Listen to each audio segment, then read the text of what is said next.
बहुत खुश हूं। उत्तर प्रदेश सरकार के वरिष्ठ मंत्री मुझसे मिलने बेंगलोर आए थे। उन्होंने मुझे महाकुंभ में शामिल होने का निमंत्रण दिया। मेरे लिए शानदार अनुभव था। खन्ना जी ही गए थे। महोदय, इसमें बहुत सारी सक्सेस स्टोरी भी देखने को मिली थी और उसमें आर्थिक पक्ष के बारे में, महाकुंभ के आर्थिक पक्ष के बारे में, इसको लेकर के अनेक बातें सामने आई हैं और खासतौर पर देश के अंदर अलग अलग तबके ने महाकुंभ के बारे में, चूंकि ये बजट की सामान्य चर्चा है, इसलिए महाकुंभ के आर्थिक पक्ष के बारे में अगर हम चर्चा न करें तो विरासत को विकास के साथ जोड़ने में हो सकता है कि आप लोगों को भी कुछ कंफ्यूजन और ज्यादा हो। इसलिए उस विरासत को जो आदरणीय प्रधानमंत्री जी ने 2019 में काशी विश्वनाथ धाम से प्रारंभ किया था, 2020 में अयोध्या में श्री राम जन्मभूमि पर राम मंदिर के शिलान्यास के बाद आगे बढ़ा, प्रयागराज महाकुंभ उसका एक चरम उत्कर्ष रूप के रूप में देश और दुनिया के सामने आया है। और उसी विरासत की आर्थिकी क्या हो सकती है, वह विरासत विकास के साथ साथ आस्था को आर्थिकी के साथ कैसे जोड़ सकता है, इसके कुछ उदाहरण भी हैं, जिसमें कैट ने स्वयं इस बारे में कहा है कि महाकुंभ में लगभग 3 लाख करोड़ यानी 360 बिलियन अमेरिकी डॉलर से अधिक का व्यापार हुआ है, यानी इससे लेन देन हुआ है। ये प्रदेश की अर्थव्यवस्था में सहभागी बनेगा। महाकुंभ 2025 प्रदेश की अर्थव्यवस्था को 3.5 लाख करोड़ का लाभ इससे मिलने का अनुमान है और प्रयागराज और आसपास के जनपदों को इसका प्रत्यक्ष और अप्रत्यक्ष लाभ प्राप्त हुआ है। महोदय, इसमें भारत के जो मुख्य आर्थिक सलाहकार हैं बी अनंत नागेश्वरन, उन्होंने इस बात को कहा है कि महाकुंभ मेले के कारण उपभोग खर्च में तेज बढ़ोतरी की उम्मीद हुई। इससे भारत को चालू वित्त वर्ष में 6.5% की विकास की दर हासिल करने में मदद मिलेगी।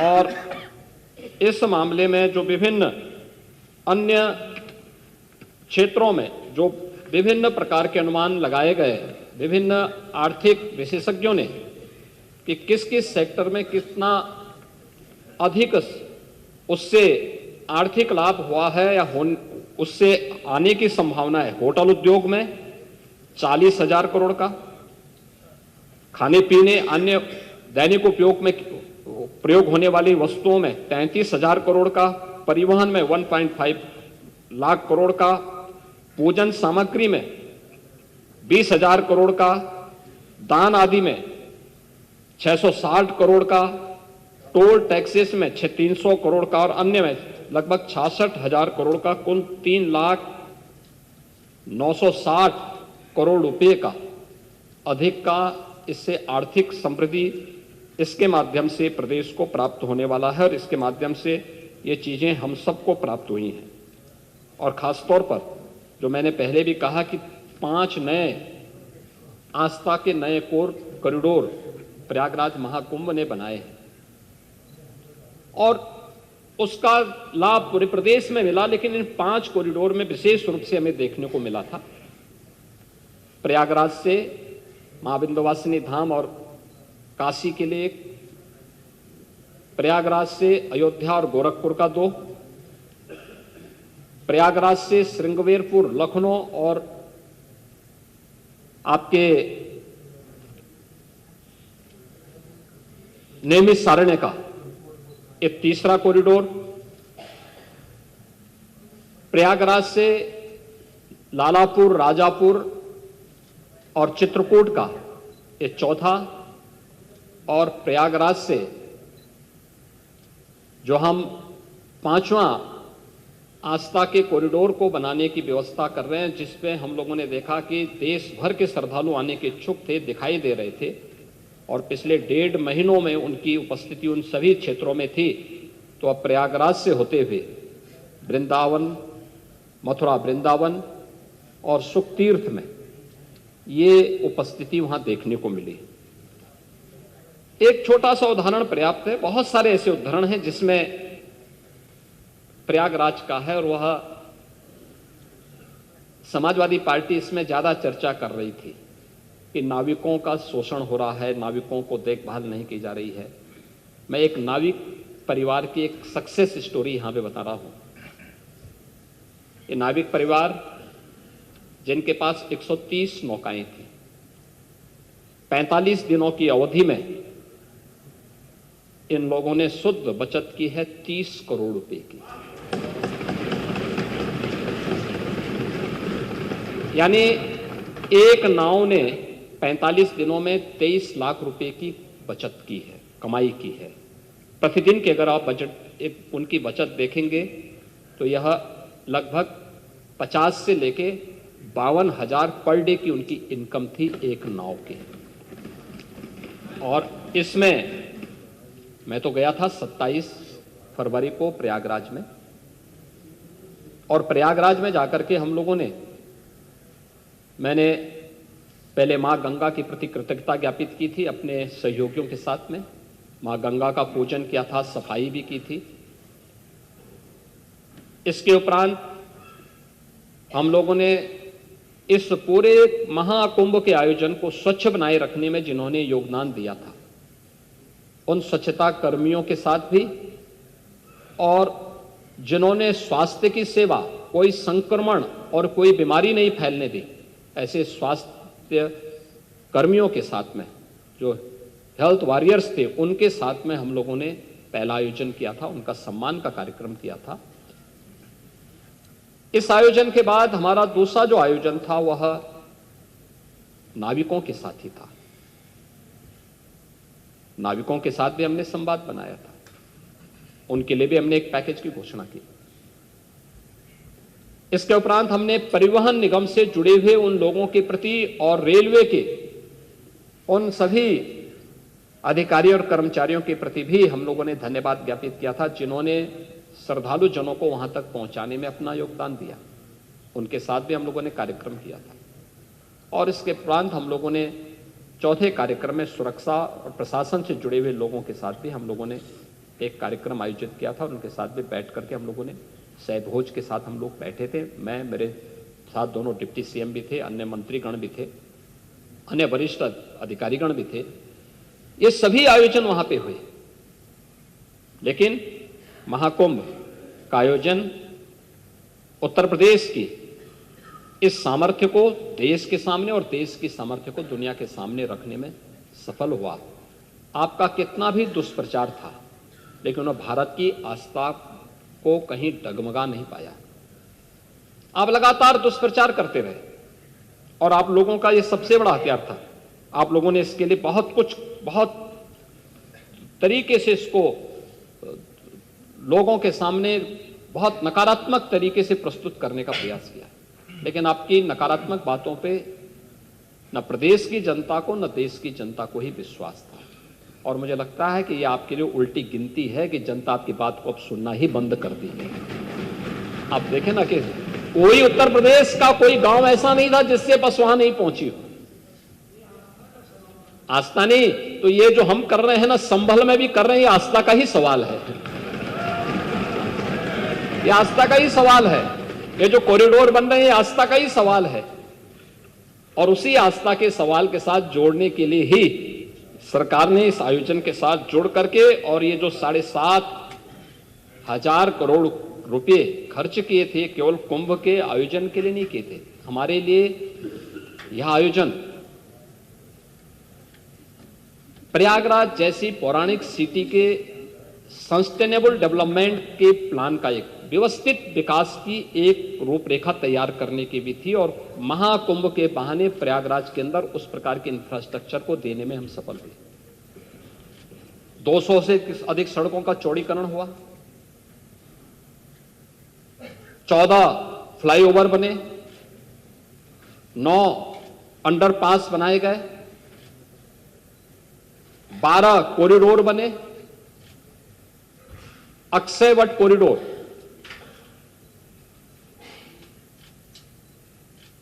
बड़े हनुमान जी का कॉरिडोर, सरस्वती कूप कॉरिडोर, पातालपुरी का कॉरिडोर, नागवासी की कॉरिडोर, महर्षि भारद्वाज कॉरिडोर, श्रृंगवेरपुर में भगवान राम और निषाद राज की गले मिलती हुई प्रतिमा के साथ साथ एक कॉरिडोर, जिस किले पे आप कब्जा करवा रहे थे, हमारी सरकार ने कॉरिडोर के रूप में विकसित करते हुए त्रेता युग की स्मृति को जीवंत करने का काम कराया। आपके लिए वोट बैंक था, हमारे लिए विरासत थी, बस अंतर यही है। और आस्था का सम्मान हम कर रहे हैं, इसलिए जनता हमारी बात सुन रही है। जनता को मालूम है कि आप केवल वोट बैंक के साथ खिलवाड़ करेंगे, वोट बैंक देखेंगे और जनता को धोखा देंगे, इसलिए जनता ने आपकी बात को अनसुना किया है और 27 में भी जनता जनार्दन यही करने जा रही है।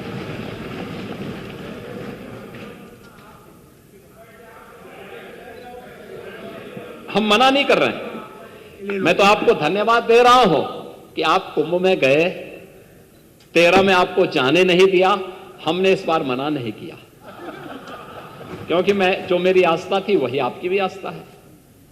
लेकिन चच्चू बहक गए, फिर खा गए गच्चा, और चाहते थे लेकिन किस मुंह से जाएं, इसलिए चूक गए और पुण्य से भी वंचित हो गए। महोदय, बजट की अपनी एक थीम होती है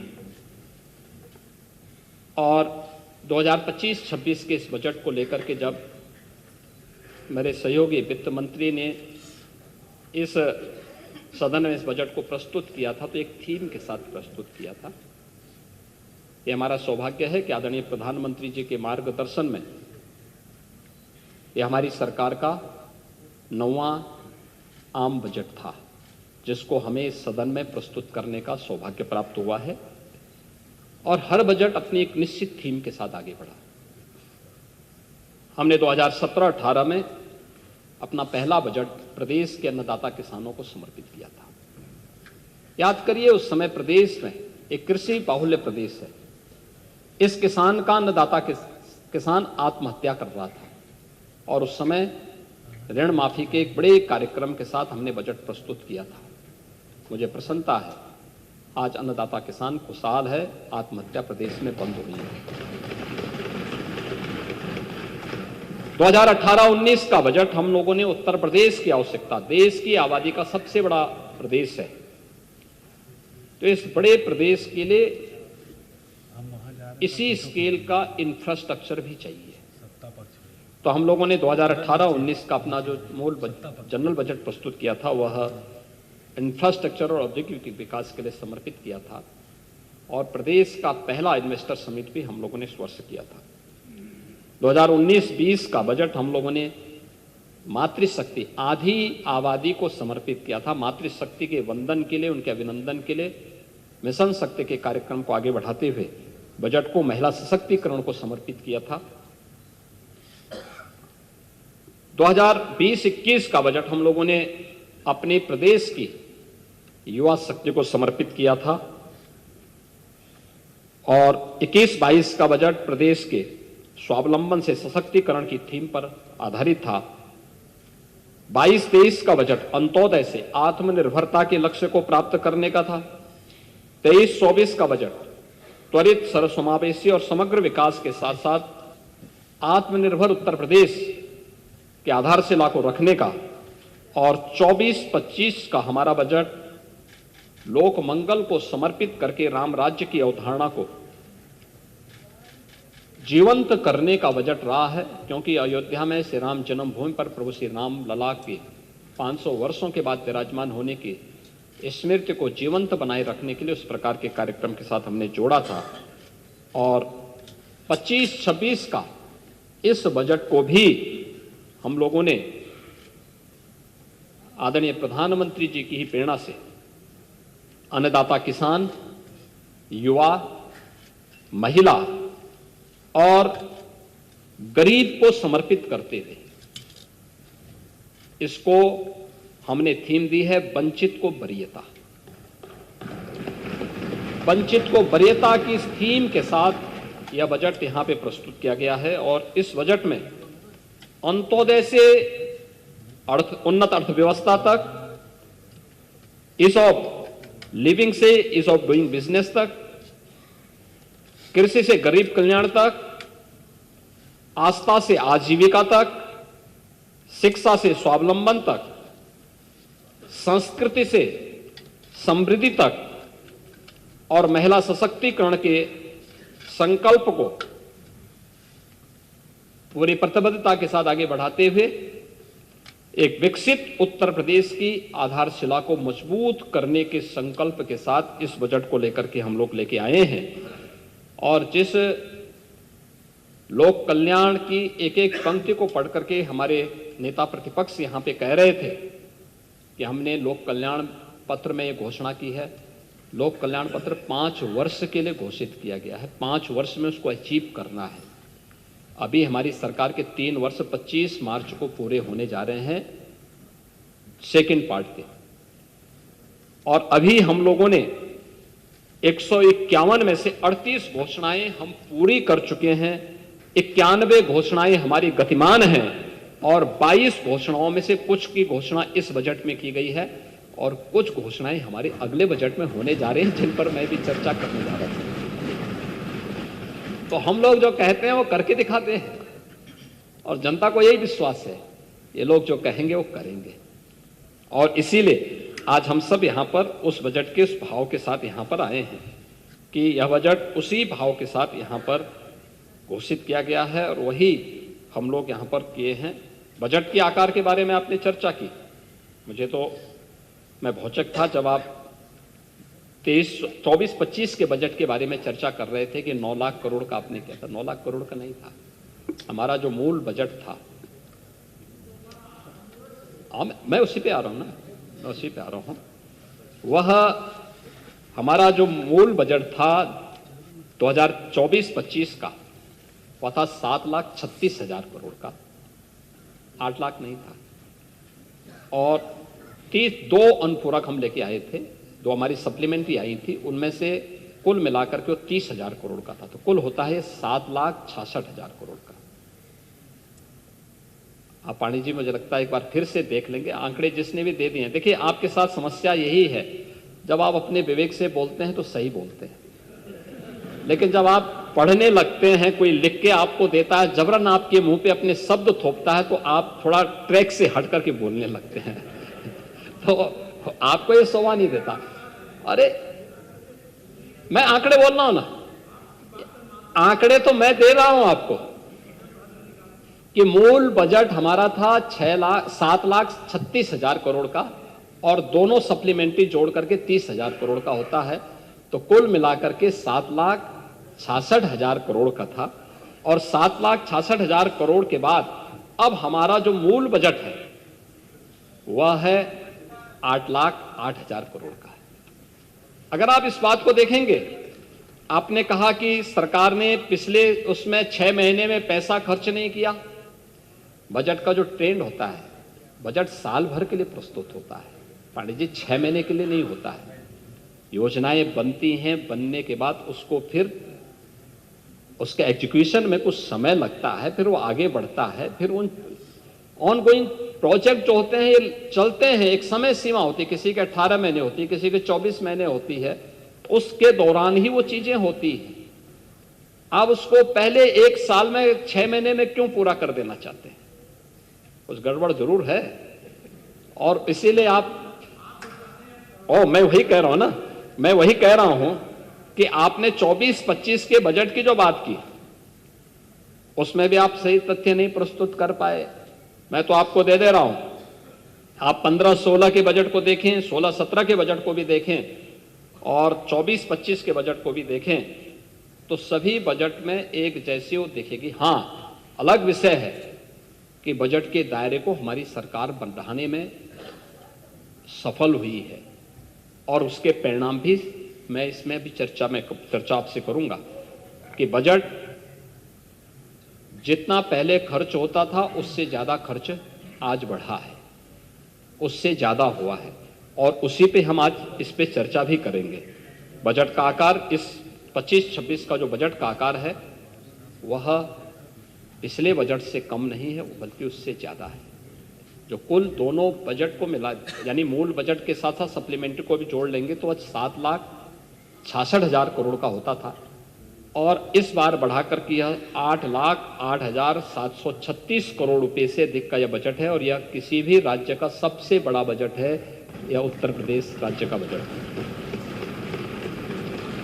और ये भी मैं आपको बताऊं, 2016-17 की तुलना में यह बजट 2.5 गुना बड़ा है, और 24-25 की तुलना में यह लगभग 10% अधिक है।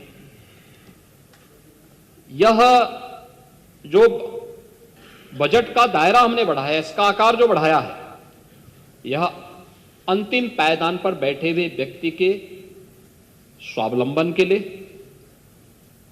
प्रदेश के इंफ्रास्ट्रक्चर डेवलपमेंट के लिए, आम जन के जीवन स्तर को उठाने के लिए, उनको बुनियादी सुविधाओं से जोड़ने के लिए, प्रति व्यक्ति आय को बढ़ाने के लिए, और उत्तर प्रदेश जैसे राज्य में आर्थिक विकास को तेज करने के लिए यह बजट हम लोगों ने इस बजट के दायरे को बढ़ाया है, जिसमें लोक कल्याण के साथ साथ अर्थव्यवस्था को विस्तार देने की एक प्रतिबद्धता इस बजट में दिखाई देती है। महोदय, अगर हम देखेंगे कि 2025-26 का जो बजट है, 2016-17 की तुलना में हम देखेंगे तो इनके जो कुल रेवेन्यू कलेक्शन हो पाते थे वह 2,56,000 16-17 में इनका हो पाया था, 2,56,000 करोड़।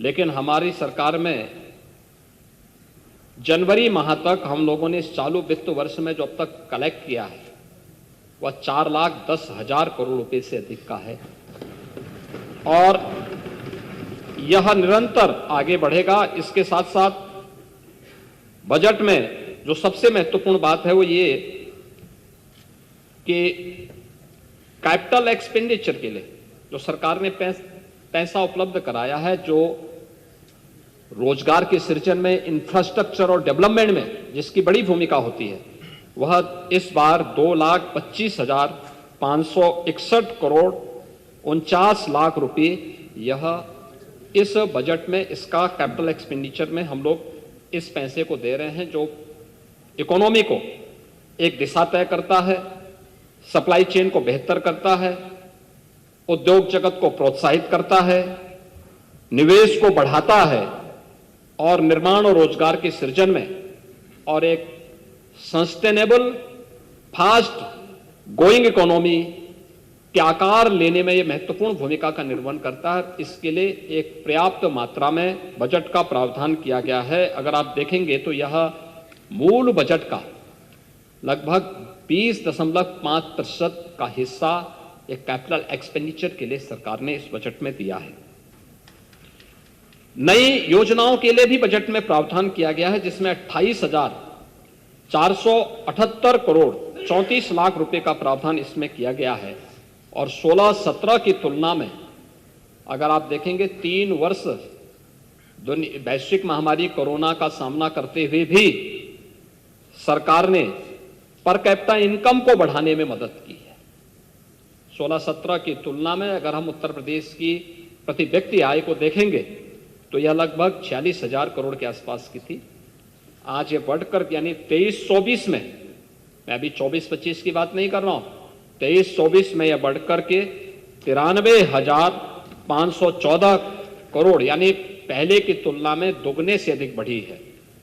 हमने प्रदेश में जो विभिन्न विभागों से रेवेन्यू कलेक्शन किया है, अगर आप देखेंगे जीएसटी और वैट, आपके समय में जीएसटी नहीं था, सेल टैक्स था, तो सेल टैक्स और वैट में केवल 49,000 करोड़ का कलेक्शन हो पाता था, और हमारी सरकार के समय यह लगभग 94,000 करोड़ पहुंचा है 24-25 में, और इसको हम आगे बढ़ा रहे हैं क्योंकि प्रदेश आज के दिन पर उत्तर प्रदेश अपने यहाँ जीएसटी के रजिस्ट्रेशन में पूरी देश के अंदर नंबर 1 है। 32 लाख रजिस्ट्रेशन अकेले उत्तर प्रदेश ने कराए हैं जीएसटी में। स्टेट एक्साइज में आपके समय में कुछ कुल कलेक्शन हो पाता था 12,000 करोड़ और आज हम उससे कलेक्शन करा रहे हैं 54,000 करोड़। क्या कोई अंतर ही नहीं है क्या? स्टैंप एंड रजिस्ट्रेशन में आपके समय में कुल कलेक्शन हो पाता था 8-9 हजार करोड़। हमारे समय में वह कलेक्शन हो रहा है लगभग 25 से 26 हजार करोड़। परिवहन में आपके समय में कुल कलेक्शन हो पाता था 5,000 करोड़ और हमारे समय में वही कलेक्शन हो रहा है 9,000 करोड़। यह दिखाता है कि प्रदेश में एक व्यावसायिक गतिविधियां तेज हुई हैं, कानून व्यवस्था की स्थिति बेहतर हुई है और ईज ऑफ डूइंग बिजनेस के लिए सरकार ने जो माहौल बनाया है उसके परिणाम आज सामने आए हैं। और इसके साथ ही प्रदेश ने, आप राजकोषीय घाटा की बात कर रहे थे, लेकिन मैं आपको बताना चाहूंगा कि प्रदेश का जो राजकोषीय घाटा है यह हमारी एफआरपीएम की जो लिमिट है 3%, उससे नीचे 2.97% है। इसके अलावा आप देखेंगे कि यह जो राजकोषीय अनुशासन है यह सुशासन का सबसे बेहतरीन उदाहरण है। यह वित्तीय अनुशासन का भी, सरकार के विजन का भी और सरकार के द्वारा जो योजनाएं बनाई जा रही हैं उसकी एग्जीक्यूशन के लिए सरकार के द्वारा जो उसके क्रियान्वयन के लिए जो रोड मैप तैयार किया गया है वह प्रभावी ढंग से आगे बढ़ रहा है। नीति आयोग ने और आरबीआई ने यूपी के बारे में जो टिप्पणियां की हैं वह उन्होंने इस बात को कहा है कि नीति आयोग द्वारा राज्यों की राजकोषीय स्थिति के संबंध में प्रकाशित रिपोर्ट में उत्तर प्रदेश को फ्रंट रनर राज्य की श्रेणी में रखा गया है।